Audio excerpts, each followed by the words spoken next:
বাজান যা তো কবে ডাক্তারে ধরে নিয়ে আয় তো। বাড়িতে কোনো ডাক্তার আনতে হইব না, এই যে শরবতটা চাচা জানতে খাওয়াইলে চাচা জান ঠিক হয়ে যাবে। আইসে আমার মহান ডাক্তার, শরবত খাওয়ায় প্রেশার নামাইব।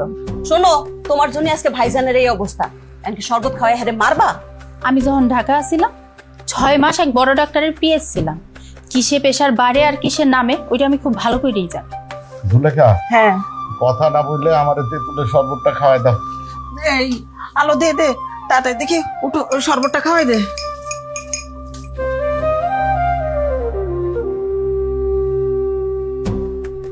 আমারে দেখতে হইব না, তাড়াতাড়ি খেয়ালো।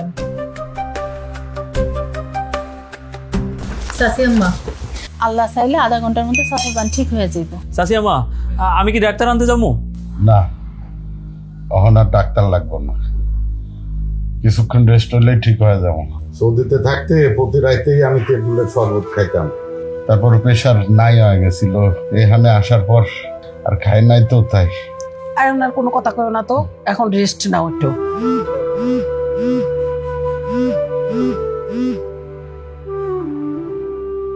আসসালামু আলাইকুম আলম ভাই, শরীরটা একটু খারাপ পাইতাছে।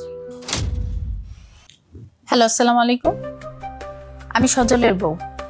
চাচা জানের শরীর ভালো না, চাচা জানের প্রেশার উঠছে, চাচা জান এখন কথা কইতে পারবো না, আপনি আধা ঘন্টা পরে ফোন দেন। কি করলে এটা? এটা আলম সেনেটারির মালিক আলম ভাই ফোন দিছিল, আরে টাকা দিতে হইব। আজকে টাকা ঢাকায় বাড়াইবো, আমি কথা দিছি আরে 1 লাখ টাকা দিব না, আমার ওখানে উঠতে হইব। চাচা জান, এখন আপনি যাইতে পারবেন না, আপনি এখন শুয়ে থাকেন। আপনার প্রেশার না নামা পর্যন্ত আপনি এখানেই থাকেন। প্রেশার যদি না নামে আপনি যখন তখন স্ট্রোক করবেন। আপনি টাকাটা আমারে দেন, আমি সবুজ রে দিয়ে পাঠাইতেছি। আরে না না, সবুজ পারবো না, সবুজ এই কাম পারবো না, অনেক হিসাব নিকাশ আছে।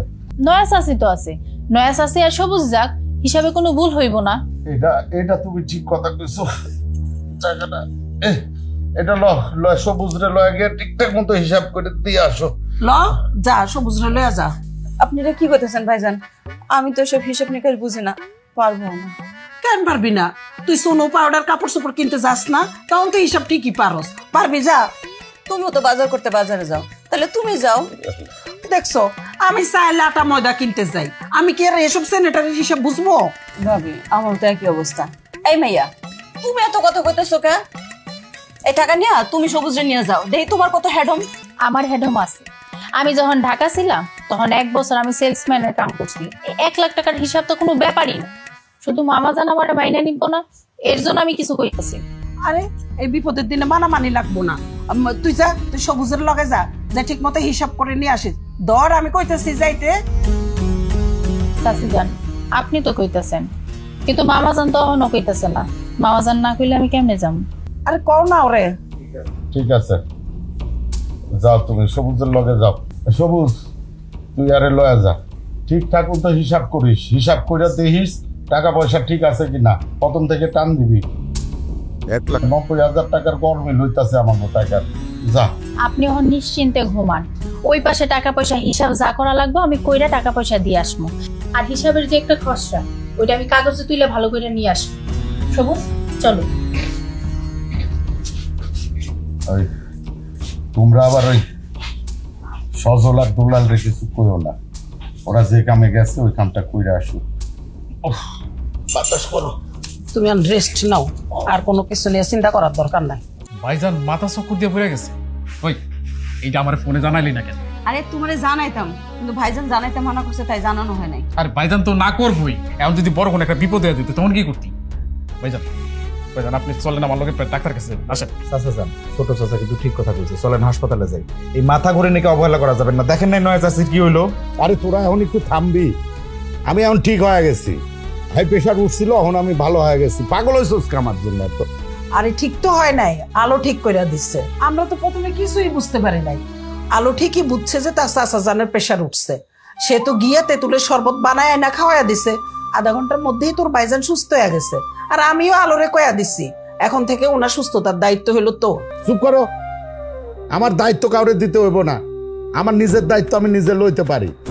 বাড়িতে আইসাই কয়েকদিন তেঁতুলের শরবত খাই নাই, তাই প্রেশারটা একটু বাড়ছিল। এখন আমি নিজেরটা নিজেই কইরা লইতে পারুম। এসব কথা বাদ দে। এই তোরা যে দুজন করিমপুর গেছিলি, কি কি হিসাব নিকাশ করে কি পাইলি, কইলি না তো? 1,90,000 টাকার হিসাবে যে গরমিলটা ছিল তার মধ্যে 1 লক্ষ টাকার হিসাবটা ঠিকঠাক মতো পাইছি, কিন্তু 90,000 টাকার হিসাবে আমি পাইনি। আরে সেটা আর পাইবা না, সেই টাকা সজল তার বউয়ের পিছনে খরচ করে ফেলাইছে। জুমুর কি কইতেছস তুই? হ্যাঁ, সজল আর যাই হোক অন্তত এই টাকা সরাবে নাও। আমি আলোর মুখে শুনছি যে ওই চেন সজল ওরে কিনা দিছে। তুমি কও সজল বিদেশ তো রাউনের পরে সব স্বর্ণ কেনা তোমার কাছে দিয়ে দিছে, তাহলে ও ওই চেন কিনা টাকা কই পাইছে? হায় রে, ওই চেন খালি ভাবির কাছে নাই, তোর গয়নার বাক্স তো এরকম চেন আছে। আছে দেখে তো আলোর গলায় আমার চোখটা গেছে। আমি তো ভালো করেই জানি যে আমার গয়নার বাক্স ওরকম একটা চেন আছে। নাই, ওইটা এখন আর তোর কাছে নাই, আলোর গলায় চলে গেছে। আমি ওই সজলটা দিছি আলোর দেওয়ার জন্য। কি কইলা তুমি? আমার চেন ওই বেইমানের পেটেরে দিছো? ভাইজান দেখছেন আপনার ভাই কি কইতেছে? ওই ওই কিপটার বেটি কিপটার এত চিল্লাইতেছে, মারো একটা। হ্যাঁ, ওই গয়না তোর কে দিছে? আমি দিছি না? প্রয়োজনে তোরে আমি আরো গয়না দেব। না, আমার অন্য গয়না লাগবে না, ওইটাই লাগবো, এখনই লাগবো। যাও তুমি ওই বেডের গলা থেকে আমার চেন খুলে নিয়ে আসো। পাগল হয়ে গেছস না? হ্যাঁ, এই নতুন বইয়ের গলার থেকে এখন চেন খুলে নিয়ে আইবো? ভুলে যাস কেন? ওই চেনের চেয়েও দামি চেন তোরে সজলে দিচ্ছে, দরকার হলে ও আরো দিব। হ্যাঁ নয় চাচি, আমি দরকার পড়লে আমি আপনারে আরো দামি চেন আমি আইনা দেবো, কিন্তু ওই চেনের লেগে এমন কইরেন না। এমন খুশি তো যা আল্লাহর রাস্তা ঘর থেকে দাঁড়াও, অহন যাওয়ার দরকার নাই, শেষ কথা শুনে যাও। ওই 90,000 টাকার হিসাব পাওয়া গেছে, স্যানিটারির দোকানে হিসাবে গরমিল ছিল। সবুজ আর ওই মায়াটা গিয়া প্রথম থেকে শেষ পর্যন্ত টান দিছে, হিসাব মিল্লা গেছে। অহন যাও। যা। কি কইতেছেন চাচা যান? আপনি আলোরে দোকানে পাঠাইছিলেন? হ্যাঁ, সে কি ইচ্ছা করে পাঠাইছে নাকি? বিপদে পইরা পাঠাইছে। তারপরে আলো গিয়া শুরুর হিসাব থেকে হিসাব টান দিছে। টান দেওয়ার পরেই তো দেখে 90,000 টাকার গরমিল আছে। সে তো সব হিসাব নিয়ে আসছে আবার চাচা জানতে দেখাইতে। আমাকে আলো অনেক গুণের মাইয়া বাজান, তুই ওরে বিয়া করে ভুল করস নাই। ভাইজান, ভাইজান আপনি আলোরে বাড়ির বউ হিসাবে মেনালো। ভাবিজান তো বলছি যে সজল আলোরে বিয়া করে ভুল করে নাই। আলো এই বাড়িতে আসার পর থেকে বাড়িটা কিন্তু সত্যি সত্যি আলোকিত হয়েছে। আলোরে ওই বেইমানের দেওয়া কষ্ট আমি এত সহজে ভুলতে পারব না। যা, দুজনে ঘর থেকে বাইর। এই বিষয় নিয়ে আর কখনো কথা বলবি না। যা যা, আমার পয়সা থাকে, যা।